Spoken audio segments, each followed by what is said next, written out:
Assalamualaikum warahmatullahi wabarakatuh. Izinkan kami kelompok 1 ingin mempresentasikan materi kami berjudul Penganggaran dan Strategi Proses Perencanaan dengan dosen pengampu Bapak Muslimin SEMSC yang beranggotakan dengan saya sendiri Melanie Karunia dengan NPM 22110110 dengan rekan saya yaitu Felix Nenggolan dengan NPM 2211011112. Pertama ada perencanaan strategis. Perencanaan strategis menurut Webster New College Dictionary mendefinisikan perencanaan sebagai penyusunan metode untuk membuat atau melakukan sesuatu untuk mencapai suatu tujuan. Dengan demikian, perencanaan merupakan kegiatan sehari-hari yang hampir tidak disadari oleh setiap orang. Aspek unik dari perencanaan strategis yang saat ini diterapkan dalam manajemen bisnis yang canggih berasal dari konotasi kata strategis, yaitu penting, pintar, dan juga terampil. Lalu selanjutnya ada siklus perencanaan. Siklus perencanaan merupakan proses berulang yang digunakan untuk merancang, mengimplementasikan, mengevaluasi, dan juga memperbaiki strategi atau rencana guna mencapai tujuan organisasi secara efektif dan juga efisien. Siklus ini bersifat dinamis, artinya perencanaan harus tetap disesuaikan berdasarkan perubahan lingkungan internal maupun eksternal. Baik, selanjutnya ada gambar hierarki dan alur perencanaan strategis. Terdiri dari analisis lingkungan dan peramalan yang merupakan langkah awal dalam siklus perencanaan di mana perusahaan menganalisis tren industri, pengguna, dan juga faktor eksternal yang dapat mempengaruhi bisnis. Yang kedua ada rencana strategis perusahaan yang terdiri dari kebijakan perusahaan, misi dan tujuan untuk setiap unit bisnis, pengembangan korporasi, dan juga strategi keuangan. Lalu ada rencana strategis unit bisnis A. Jadi unit bisnis menerjemahkan rencana strategis perusahaan ke dalam perencanaan mereka sendiri dengan memperhatikan tren industri dan kebutuhan pengguna. Lalu ada rencana operasional unit A dengan mempertimbangkan ketersediaan sumber daya, unit bisnis mengembangkan rencana operasional yang lebih spesifik. Lalu ada anggaran unit A merupakan anggaran yang disusun berdasarkan faktor biaya dan juga sumber daya yang diperlukan. Lalu ada anggaran perusahaan. Jadi anggaran ini unit bisnis dikompilasi ke dalam anggaran perusahaan secara keseluruhan. Lalu ada pendapatan dan juga arus kas. Dari proses operasional dan anggaran yang diterapkan, perusahaan memperoleh pendapatan dan mengelola arus kasnya. Proses perencanaan strategis sebuah siklus yang dinamis. Jadi perencanaan strategis merupakan proses sistematis yang digunakan perusahaan untuk menentukan tujuan jangka panjang, mengidentifikasi langkah-langkah strategis, serta menyesuaikan diri dengan perubahan lingkungan bisnis. Proses ini bukanlah sesuatu yang statis, melainkan sebuah siklus yang dinamis, di mana strategi harus terus dievaluasi dan juga disesuaikan dengan perkembangan pasar, persaingan, serta faktor eksternal lainnya. Lalu, ada tahapan dari proses perencanaan strategis. Yang pertama ada analisis situasi. Jadi bisnis dibagi menjadi beberapa segmen yang sesuai untuk perencanaan. Ada analisis lingkungan, termasuk dalam penilaian pesaing dan industri, diintegrasikan, dan masalah-masalah penting yang dihadapi bisnis didefinisikan. Lalu ada arah atau konsep bisnis, jadi di mana titik pengukir yaitu situasi atau elemen yang memiliki potensi hasil tertinggi. Diidentifikasi dan sebuah konsep untuk bisnis dikembangkan yang akan memungkinkan bisnis tersebut untuk mengeksploitasi keunggulan uniknya. Lalu ada pendekatan alternatif. Jadi langkah ini memberikan kemungkinan yang realistis yang dapat digunakan untuk mengambil keputusan. Lalu ada rencana operasional. Rencana ini dimasukkan sebagai bagian integral dan rencana strategis dalam tinjauan ini. Namun dalam praktiknya, di mana perencanaan strategis dilakukan jauh sebelum penyusunan anggaran, rencana operasional biasanya dilakukan dalam 2 tahap. Rencana pendahuluan dan juga rencana rinci. Pengukuran. Hal ini melibatkan penetapan kriteria yang dapat digunakan untuk mengukur efektivitas, tindakan, dan juga sistem pemantauan yang memungkinkan penilaian yang tepat waktu. Sistem pemantauan harus dirancang sedemikian rupa hingga sebagian dari sistem laporan keuangan reguler untuk bisnis. Data yang diperoleh menjadi dasar untuk langkah terakhir dalam siklus yaitu umpan balik. Lalu ada analisis situasi. Analisis situasi ada 3 tahapan, yaitu ada menggambarkan lingkungan, memposisikan bisnis, dan juga mendefinisikan peluang ancaman, dan juga isu lingkungan ada penggunaan perakiraan. Jadi perakiraan digunakan untuk memprediksi kondisi bisnis di masa depan berdasarkan tren pasar, perubahan teknologi, kondisi ekonomi, dan juga faktor eksternal lainnya. Lalu mengidentifikasi faktor kunci keberhasilan. Jadi setiap industri memiliki elemen kunci yang menentukan kesuksesan. Faktor-faktor ini bisa berbeda tergantung jenis bisnis dan juga pasar yang dilayani. Seperti industri teknologi itu lebih condong ke inovasi dan juga kecepatan adaptasi, industri retail lokasi harga dan juga layanan pelanggan, industri manufaktur lebih ke efisiensi produksi dan juga manajemen rantai pasokan. Lalu yang terakhir ada segmentasi bisnis. Jadi segmentasi bisnis merupakan proses membagi pasar ke dalam kelompok pelanggan atau unit bisnis yang lebih kecil.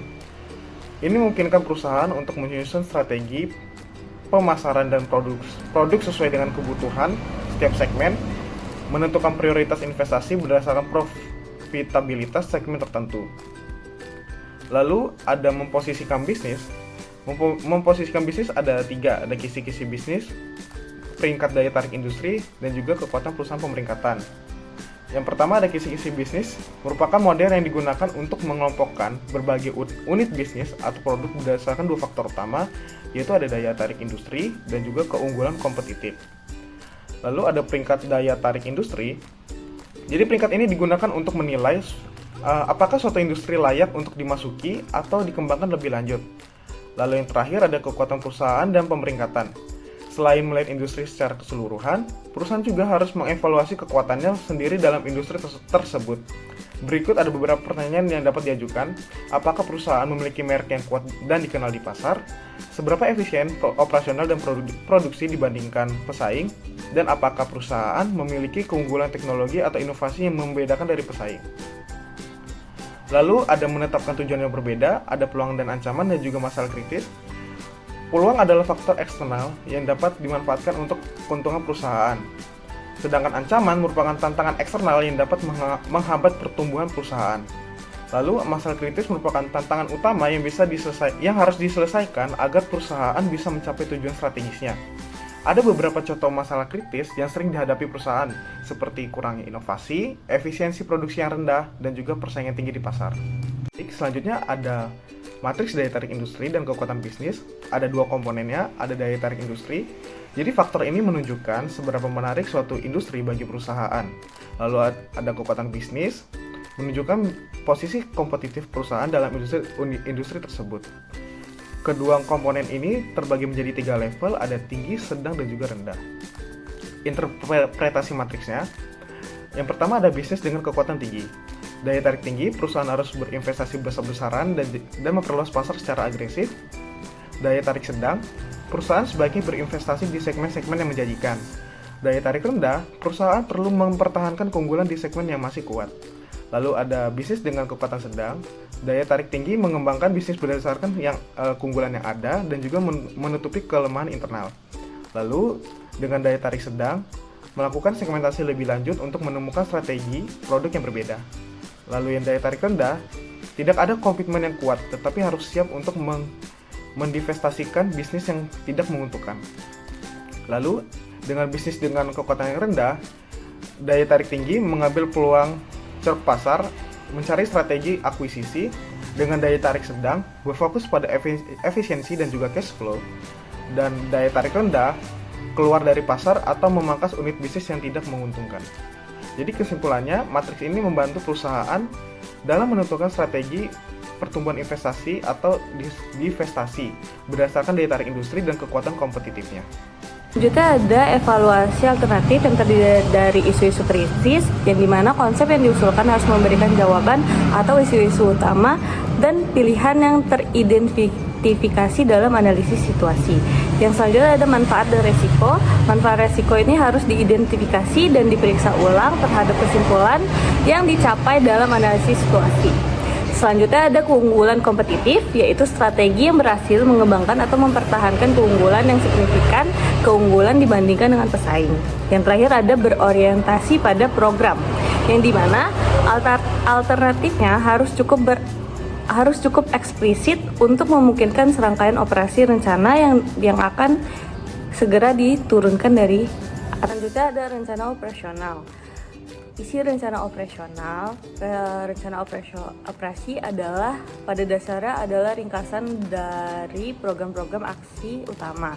Rencana tersebut harus memuat informasi dalam setiap programnya, seperti deskripsi program dan kaitannya dengan tujuan strategi, kebutuhan sumber daya, termasuk tenaga dan biaya.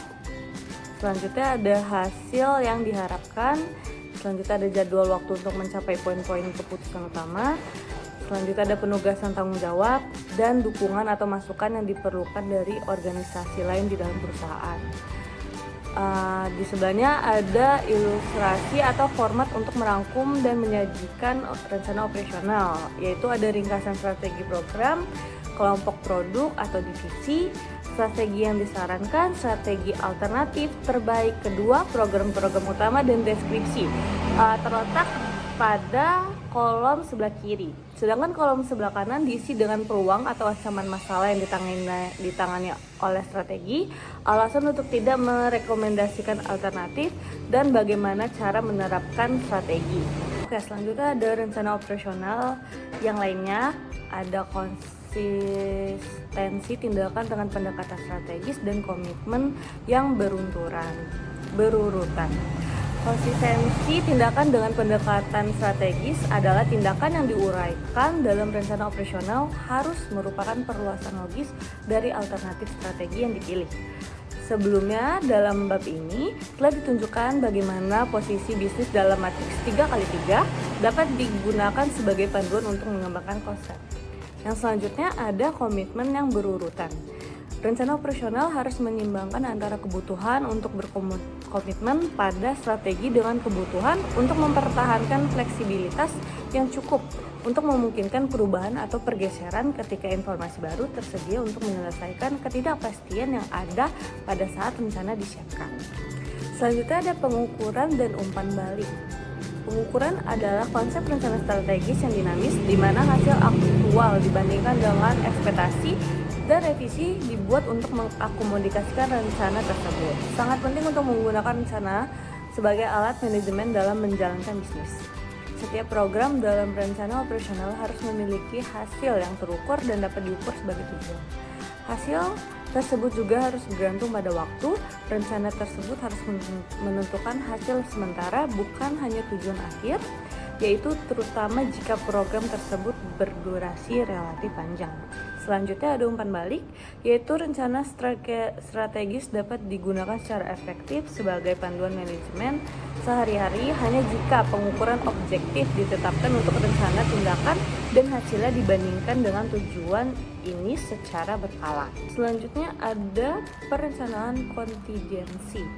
Di beberapa perusahaan ada upaya untuk mengantisipasi situasi yang tidak terduga dengan respon terlebih dahulu. Dapat membantu menghindari kejutan dan kemungkinan respon yang cerdas dan cepat terhadap krisis.